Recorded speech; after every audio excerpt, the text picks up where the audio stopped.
Assalamualaikum warahmatullahi wabarakatuh.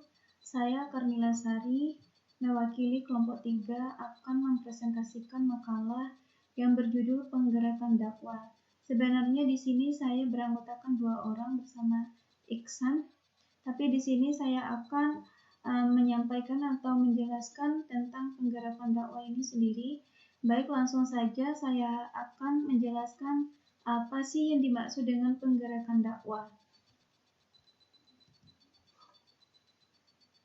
Definisi penggerakan dakwah. Penggerakan secara literatur berarti menggunakan atau memulai tindakan untuk melaksanakan secara fisik hasil, perencanaan dan organisasi. Maka perlu diadakan tindakan kegiatan yaitu penggerakan pelaksanaan. Penggerakan merupakan bagian yang sangat penting dalam manajemen, sebab tanpa uploading, maka perencanaan dan organisasi tidak dapat direalisasikan dalam kenyataan. Next.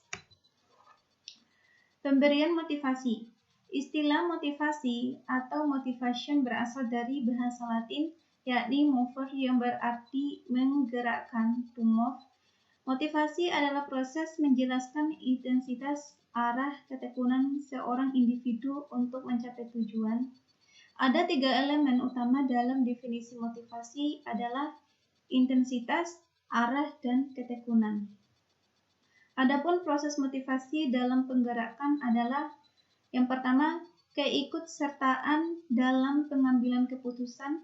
2. Pemberian informasi yang sangat lengkap. 3. Pengakuan dan penghargaan terhadap sumbangan yang telah diberikan. Next. Dalam melakukan motivasi, metode yang digunakan dalam memberi motivasi adalah 1. Metode langsung adalah motivasi yang diberikan secara langsung kepada setiap individu bawahan untuk memenuhi kebutuhan dan kepuasannya. Misalnya memberi pujian, penghargaan, bonus, piagam, dan lain sebagainya. 2. Motivasi tidak langsung adalah motivasi yang diberikan hanya merupakan fasilitas-fasilitas yang mendukung serta menunjang kelancaran tugas sehingga anggota betah dan bersemangat melakukan tugasnya. Next. Melakukan bimbingan. Adapun komponen bimbingan dakwah adalah nasihat untuk membantu para dai dalam melaksanakan perannya serta mengatasi permasalahan dan menjalankan tugasnya adalah 1. Memberikan perhatian terhadap setiap perkembangan para anggotanya. 2. Memberikan nasihat yang berkaitan dengan tugas dakwah yang bersifat membantu, yaitu dengan memberikan saran mengenai strategi dakwah yang diiringi dengan alternatif tugas dakwah dengan membagi pengetahuan. Next. 3. Memberikan sebuah dorongan. 4. Memberikan bantuan atau bimbingan kepada semua elemen dakwah untuk ikut serta dalam pembuatan keputusan dan strategi perencanaan yang penting dalam rangka perbaikan efektivitas unit organisasi. Next. Menjalin hubungan. Hubungan antar anggota dalam sebuah organisasi merupakan aspek penting untuk memenuhi kebutuhan mereka yang bersifat non-material, kejiwaan, spiritual. Jika kebutuhan spiritual ini dapat terpenuhi, akan mendorong dan memotivasi anggota untuk bekerja lebih optimal. Mereka melakukan semua dengan penuh keikhlasan dan semangat membantu satu sama lain.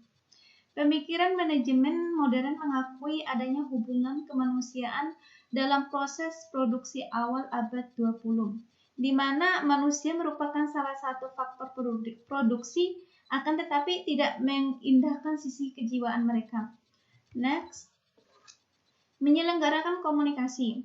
Secara epistemologi, kata komunikasi berasal dari kata komunis yang berarti adanya kesamaan makna dan pemahaman di antara orang yang sedang berkomunikasi.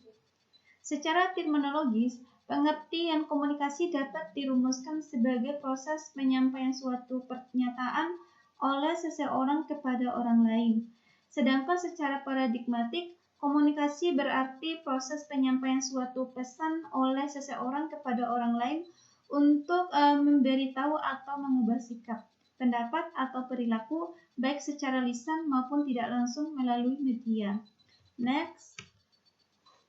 Adapun unsur-unsur komunikasi. Yang pertama, komunikator adalah orang yang menyampaikan pesan komunikasi itu. 2.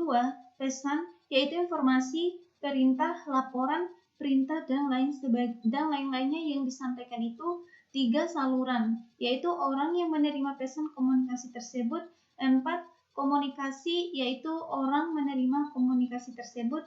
5. Feedback adalah reaksi yang ditimbulkan oleh komunikasi itu. Adapun tipe-tipe komunikasi, yang pertama komunikasi formal, yaitu komunikasi di mana organisasi formal pesannya instruktif dan evaluatif yang dilakukan mengikuti rangkaian hierarki formal organisasi serta hubungannya dengan tugas-tugas dan tanggung jawab. 2.